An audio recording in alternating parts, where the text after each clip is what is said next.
안녕하세요. 머리 씹는 의사 이선용입니다. 이 세상에는 수많은 탈모 치료법들이 소개되고 있고 또 수없이 다양한 제품들이 판매되고 있습니다. 이 소비자인 환자 입장에서는 때론 이런 많은 정보들 사이에서 내가 어떤 선택을 해야 될지, 어떤 치료법들을 골라야 할지 고민을 하게 되는데요. 자, 그래서 제가 오늘은 이 여러 가지 탈모 치료법들을 등급에 따라 나누어서 추천을 해보도록 하겠습니다. 우선 이 등급은 제가 개인적으로 맘대로 설정한 건 아니에요. 근거가 있어야겠죠. 2017년에 일본 피부과학회에서 발표한 가이드라인을 기준으로 반영을 해봤는데요. 이 시국의 일본 가이드라인, 이 시국에 좀 찝찝할 수는 있어도 우리 한국인과 가장 비슷한 인구를 대상으로 한 연구인 만큼 우리가 필요한 정보는 잘 요긴하게 써먹을 수 있을 것 같아요. 자, 간단하게 좀 알기 쉽게 정리해보면 이 가이드라인에서는 탈모 치료를 크게 4가지 단계로 구분을 해서 설명하고 있는데요. 첫 번째로 A등급, 빠밤. 자, 도움이 된다는 증거가 뚜렷하고 여러 가지 자료들을 바탕으로 강하게 추천되는 치료법. 그 다음 B등급, 빠밤. 도움이 된다는 증거와 자료들이 있으며 사용되기를 추천된다 라는 치료법들. 자, 그리고 세 번째로 C등급,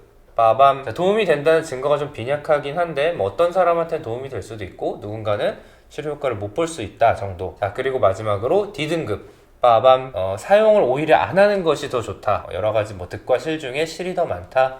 이렇게 설명되는 D등급까지 4단계로 나눠서 추천을 하고 있습니다. 자, 물론 탈모는 여러 가지 원인이 있고 종류도 다양하지만 오늘은 이 남성형 탈모에 집중해서 알아보도록 하겠습니다. 자, 첫 번째로 경구 피나스테리드 A등급. 자, 이 경구, 즉 먹는 약이란 뜻이죠. 우리가 가장 많이 먹는 프로페시아나 그 카피약들의 성분이 바로 피나스테리드죠. 역시 남성형 탈모에 있어서 가장 대중적으로 오랫동안 쓰인 치료제인 만큼 A등급으로 평가되고 있습니다. 자, 두 번째로 경구 두타스테리드 A등급. 자, 피나스테리드와 더불어서 가장 흔하게 쓰이는 이 먹는 약 중 하나죠. 아보다트라는 오리지널 약과 그 카피약들, 두타스테리드 성분의 약들이죠. 마찬가지로 A등급으로 추천을 하고 있네요. 자, 세 번째 미녹시딜 도포 A등급. 피나스테리드나 두타스테리드처럼 이 먹는 남성형 탈모 치료제와 더불어서 같이 많이 사용되는 미녹시딜, 바르는 약이죠. 요 바르는 형태의 미녹시딜도 탈모 개선에 어느 정도 도움을 준다는 그런 연구 결과들이 꽤 많이 확보가 된 상태예요.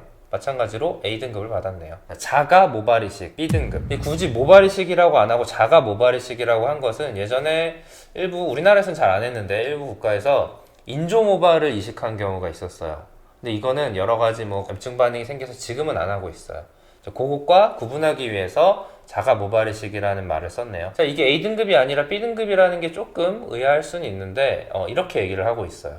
약을 써도 효과가 부족한 경우 숙련된 의사에 의해서 모발이식을 하는 것은 추천된다. 이 모발이식을 할 때 단순히 그냥 헤어라인 미용 목적으로 좀 교정을 한다 이런 경우는 상관없지만 탈모에 있어서는 탈모의 진행을 억제하는 치료와 반드시 병행되어야 합니다. 그리고 똑같이 모발이식을 해도 숙련된 의사에 의해서 하는 게 중요하다 이런 얘기를 하고 있어요. 자, 다섯 번째로 저출력 레이저 치료 B등급. 흔히 요즘 홈쇼핑 같은 데서 많이 보셨을 텐데 이렇게 빨간색 빛이 나오는 헬멧을 쓰거나 이렇게 이제 드라이기나 빛처럼 생긴 그런 이제 기구에 레이저 다이오드가 달린 그런 제품들 많이 보셨을 거예요. 이 저출력 레이저도 탈모 개선에 일부 도움을 준다는 그런 연구 자료들이 많이 확보가 된 상태예요. 자, 여섯 번째 가발.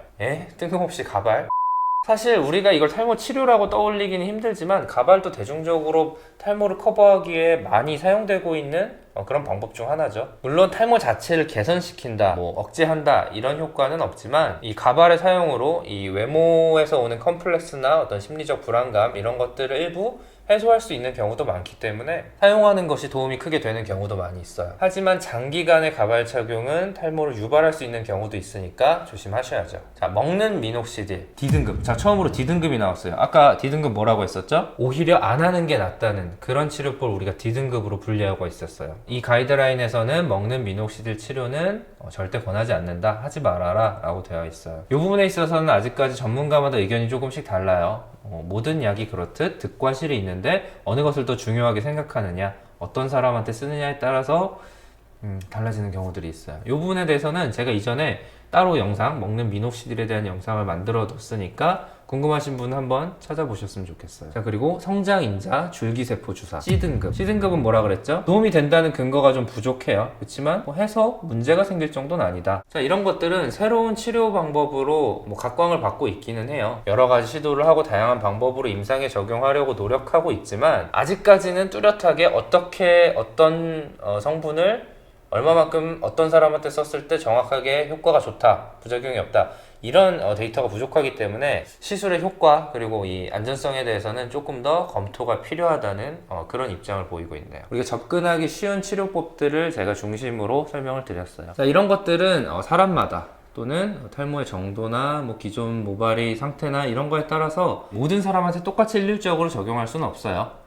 그렇기 때문에 이런 부분은 참고를 하고 알고 계시고 항상 의사와 상담하고 치료 계획을 세우고 치료를 시작하셔야 됩니다. 자, 영상이 도움이 되셨다면 좋아요와 구독 버튼 눌러주시고 탈모와 모발 해식에 관한 다양한 정보 얻어가셔서 등모하시길 바라겠습니다.